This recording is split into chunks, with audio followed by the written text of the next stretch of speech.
नमस्कार दोस्तों, मैं हूं वंदना भारती और आप देख रहे हैं कमोडिटी इनसाइट्स। आज 27 अप्रैल और ये है इस हफ्ते का पहला दिन। और ये हफ्ता इस बार बहुत ज्यादा वॉलेटाइल होने वाला है। आप कहेंगे कि ये तो पिछले 2 महीने से हो रहा है। जी हाँ, यहाँ पे ईरान और यूएस की जो बात है वो तो अपनी जगह है, लेकिन इस बार सेंट्रल बैंक्स की यहाँ पे मीटिंग है जिसमें इंटरेस्ट रेट वो अनचेंज रखने की यहाँ पे कोशिश करेंगे और उम्मीद भी है कि अनचेंज रहेगा। लेकिन उनके जो स्टेटमेंट है, खासकर कि यूएस और ईरान के वॉर और बढ़ते इन्फ्लेशन के बीच में, ये काफी ज्यादा इंपॉर्टेंट होगा मार्केट के लिए और मार्केट उस पे यहाँ पे एक रिएक्ट करता हुआ नजर आएगा। और दूसरी चीज ये है कि अगर आप देखेंगे कि स्टेट ऑफ ये सेंट्रल बैंक्स ने अब यहाँ पे थोड़ा सा कंसर्न दिखाते हुए इंटरेस्ट रेट हाई की भी जो बात करनी शुरू की है, उसका भी इम्पैक्ट जो है वो प्राइसेस पे काफी ज्यादा आता हुआ दिख रहा है। अब नई यहाँ पे ब्लूमबर्ग के हवाले से एक खबर है कि ईरान ने यूएस को पाकिस्तान के माध्यम से उन्होंने अपना संदेशा भिजवाया है कि वो स्ट्रेट ऑफ हॉर्मुज को खोलने के लिए तैयार है अगर यूएस भी अपना जो ब्लॉकेड है उसको ओपन करे। और दूसरी चीज ये है कि वो नेगोशिएशंस के लिए तैयार है, लेकिन अभी उन्हें न्यूक्लियर प्रोग्राम को नेगोशिएट नहीं करना होगा, ये बाद में होगा। पहले वो स्ट्रेट ऑफ हॉर्मुज तब खोलेंगे जबकि यूएस अपना जो है वो ब्लॉकेड खोलेगा। तो इन सब चीजों से एक पॉजिटिव जो मार्केट में मूव है वो बनती हुई दिख रही है। और इनिशियली हम लोगों ने बहुत ज्यादा जो सेलिंग है वो आता हुआ नहीं देखा था, खासकर कि गोल्ड प्राइसेस में। तो मुझे लग रहा है कि एक बार प्राइसेस को ही हम ध्यान में रख के चलते कि किस तरीके की मूवमेंट जो है वो आ सकती है यहाँ पे। और खासकर कौन कौन सा डेटा आज की इस हफ्ते में है, क्योंकि इस हफ्ते में आपको डेटा पहले जानना होगा।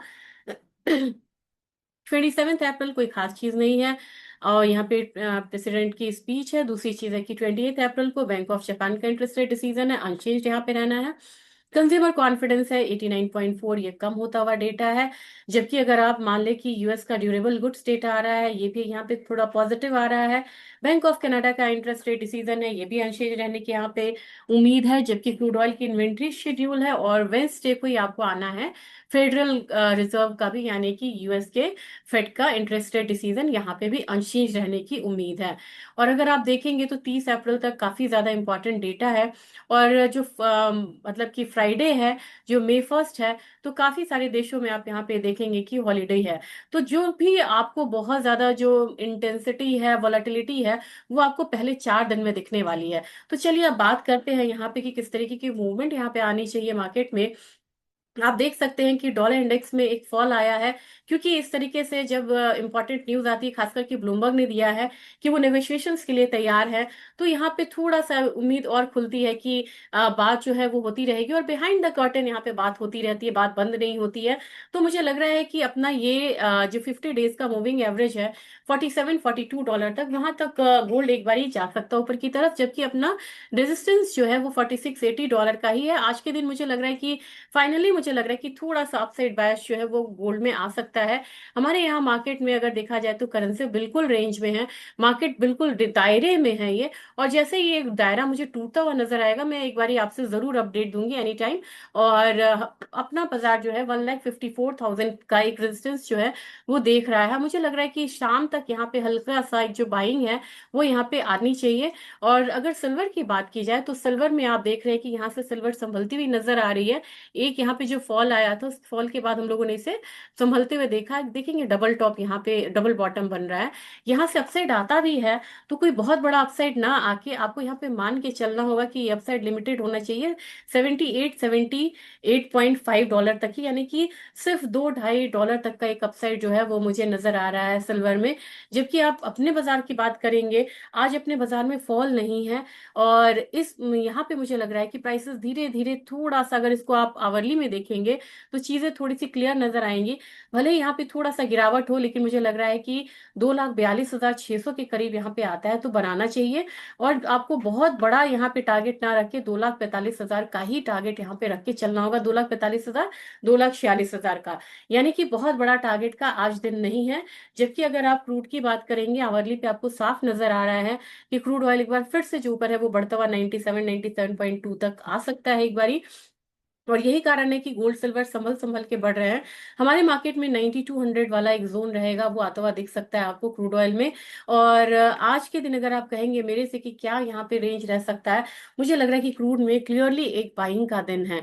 जबकि नेचुरल गैस सुबह में एक संभलती हुई कमोडिटी थी, लेकिन अगर अभी देखेंगे तो इसमें वीकनेस आ रही है। मुझे लग रहा है कि अपना जो नेचुरल गैस है यहाँ पे एक बारी बढ़ता हुआ नजर आना चाहिए। थोड़ा सा डाउनसाइड अभी और है, लेकिन एक बार संभलेगा तो ये 240 के करीब आता हुआ नजर आ सकता है अपना नेचुरल गैस। जब अब यहाँ पे एल्यूमिनियम की हम बात करेंगे, तो एल्यूमिनियम आपको आज दायरे में रहेगा। बहुत ज्यादा मूवमेंट मैंने नहीं देखा एल्यूमिनियम में आते हुए। एक ये जो देखेंगे ये तो कॉन्ट्रैक्ट चेंज है, इसमें आप कंफ्यूज मत होइएगा, इसकी वजह से ये हायर साइड दिखा रहा है। तो मुझे लग रहा है कि यहाँ पे 382 वाला जोन जो है वो एल्यूमिनियम में आ सकता है। जबकि जिंक की बात की जाए तो जिंक अभी एल्यूमिनियम से ज्यादा स्ट्रांग लग रहा है। मुझे लग रहा है कि धीरे धीरे जिंक जो है वो 360 की तरफ जाती हुई कमोडिटी दिख सकती है। कॉपर की बात की जाए तो कॉपर मुझे लग रहा है कि एक बारी फिर से 1313 तक का एक जो लेवल है वो मुझे कॉपर में आता हुआ दिख रहा है। और निकल की बात की जाए ये एक कॉन्ट्रैक्ट गैप है यहाँ पे। अब यहाँ पे आपको मे कॉन्ट्रैक्ट आया है, उसका भी मिल रहा है मतलब कि अपसाइड। और 1840 तक मुझे लग रहा है कि निकल प्राइसेस जो है वो अपसाइड में आता हुआ दिख सकता है। लेकिन अब अगर हम बात करें यहाँ पे एग्री काउंटर में, तो एग्री काउंटर में आपको अब प्रेशर जो है वो बढ़ता हुआ नजर आ रहा है, क्योंकि अराइवल्स प्रेशर तो है ही यहाँ पे जीरे में। लेकिन देखा जाए तो अभी एक्सपोर्ट डेटा भी बहुत निगेटिव आ रहा है। तो 20,375 तक मुझे लग रहा है कि जीरा एक बार ही आ सकता है। जबकि 17,000 तक का रेंज एक बार लग रहा है कि टर्मरिक में आता हुआ दिखेगा। लेकिन आज के दिन बिल्कुल दायरे का कारोबार है।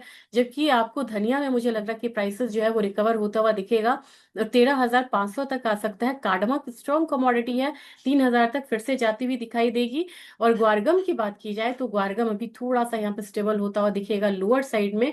और 10,700 तक मुझे ग्वारगम लग रहा है। ग्वारसीड की बात की जाए तो ये मुझे लग रहा है कि धीरे धीरे यहाँ पे इस लेवल पे आएगा। 50 डेज के एवरेज पे वो बनता है यहाँ पे 5540 के करीब। और कैस्टर सीड की बात की जाए तो कैस्टर सीड में भी यहाँ पे गिरावट का दिन है।